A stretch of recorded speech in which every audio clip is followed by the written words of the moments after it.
Baik, bismillahirrahmanirrahim. Assalamualaikum warahmatullahi wabarakatuh.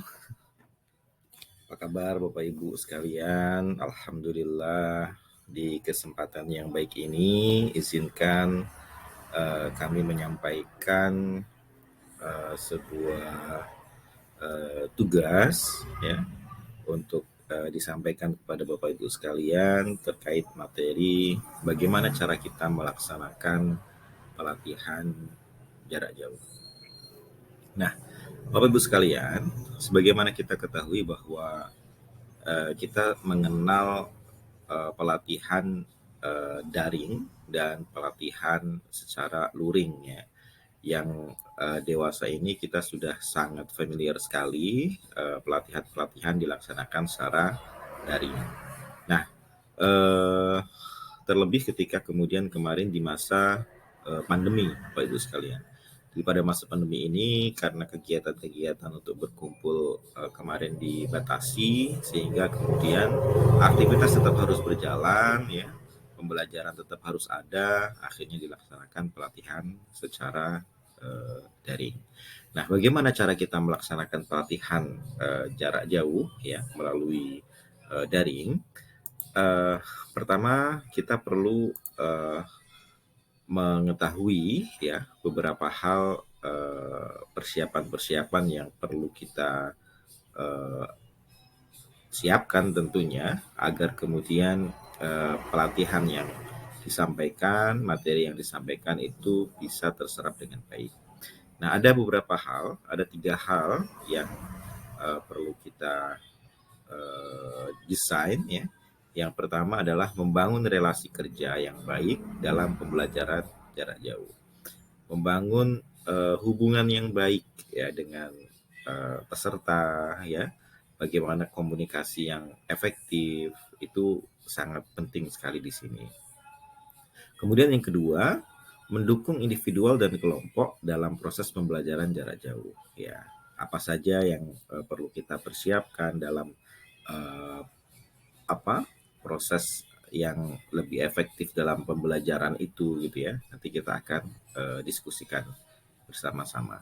Kemudian yang ketiga, langkahnya kita akan memonitor proses pembelajaran jarak jauh. Nah, eh, dalam membangun relasi kerja yang baik ya, kita setidaknya perlu ya melakukan hal-hal berikut ini, Pak Ibu.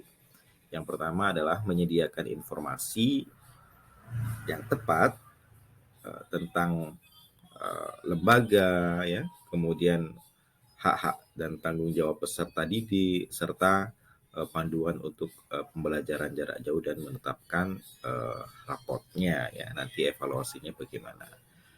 Kenapa hal ini diperlukan ya? Yang pertama kita menciptakan suasana yang saling apa ya, mengenal satu sama lain. Bagaimana kemudian dalam proses komunikasi itu nanti tidak hanya berjalan satu arah, tetapi meskipun dilaksanakan secara daring, secara online, itu kita nanti bisa melaksanakannya dengan apa namanya interaksi yang baik. Kemudian berikutnya menegosiasikan isi pembelajaran individu dengan setiap peserta, termasuk fleksibilitas dari program pembelajaran. Ya, tentu kita pengen capaian dari hasil pembelajaran itu capaiannya baik gitu ya. Materi-materi yang disampaikan bisa diterima dengan baik, bisa diaplikasikan, bisa diterapkan. Oleh karena itu kita perlu menegosiasikan atau lebih tepatnya kita perlu berkomunikasi apa saja yang diperlukan gitu ya.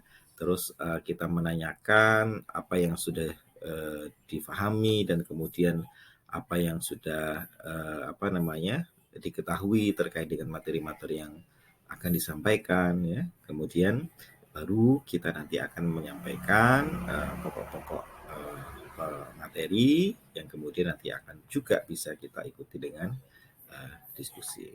Nah, kemudian yang kedua, kita perlu mendukung individual dan kelompok dalam proses pembelajaran. Apa maksudnya pada uh, proses dukungan ini, gitu ya? Yang uh, pertama, kita perlu menerapkan strategi pendukung. Nah, berdasarkan kontrak belajar individu, tujuan belajar, hasil yang diharapkan, ya, kemudian bisa dengan teknologi informasi dan komunikasi dalam proses pembelajaran. Nah, dalam hal ini kita bisa juga mempersiapkan video-video panduan, ya, atau yang bisa dikenal dengan e-course atau e-learning, gitu ya, sehingga ketika kemudian ada beberapa hal dari sisi pemahaman peserta yang belum bisa didapatkan, nanti bisa diputar ulang atau bisa dilihat kembali pembelajarannya, sehingga alat bantu ini sangat bermanfaat untuk proses pembelajaran.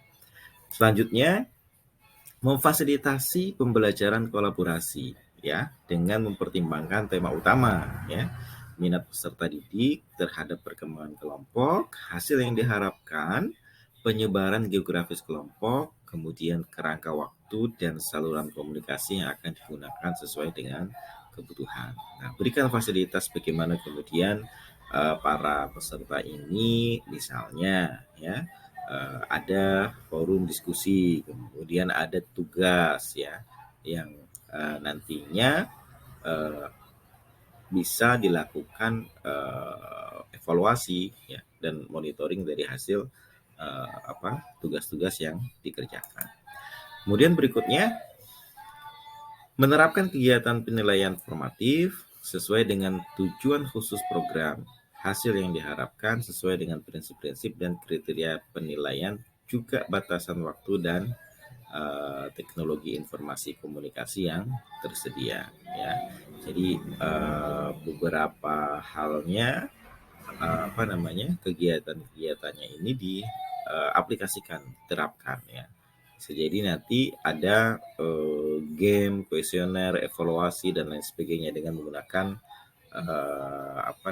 beberapa media-media yang interaktif. Nah, berikutnya adalah setelah tadi beberapa proses pembelajaran dimulai, kita perlu memonitor proses pembelajaran jarak jauh, ya. Nah, dalam hal ini kita nanti akan mengumpulkan informasi yang bisa diandalkan tentang kemajuan peserta didik dari berbagai sumber dengan mempertimbangkan kegunaan data yang dikumpulkan.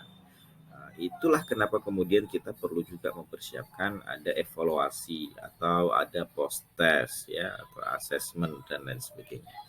Ya, jadi kita nanti mengumpulkan informasi yang relevan dengan memberikan evaluasi di akhir apa saja yang sudah didapatkan, dan kemudian nanti bisa di cek, gitu ya. Kita bisa melihat dari para peserta ini bagaimana tingkat kepahaman terkait dengan materi yang disampaikan. Kemudian yang kedua, memproses informasi dan kemajuan review dengan peserta. Nah, bisa saja nanti kita meminta atau bertanya kepada para peserta terkait dengan kesimpulan dari materi-materi yang disampaikan dan lain sebagainya, ya. Nah, kemudian yang ketiga, menggunakan informasi untuk meningkatkan proses belajar dan saluran komunikasi sesuai dengan hasil kegiatan penilaian formal dan informal.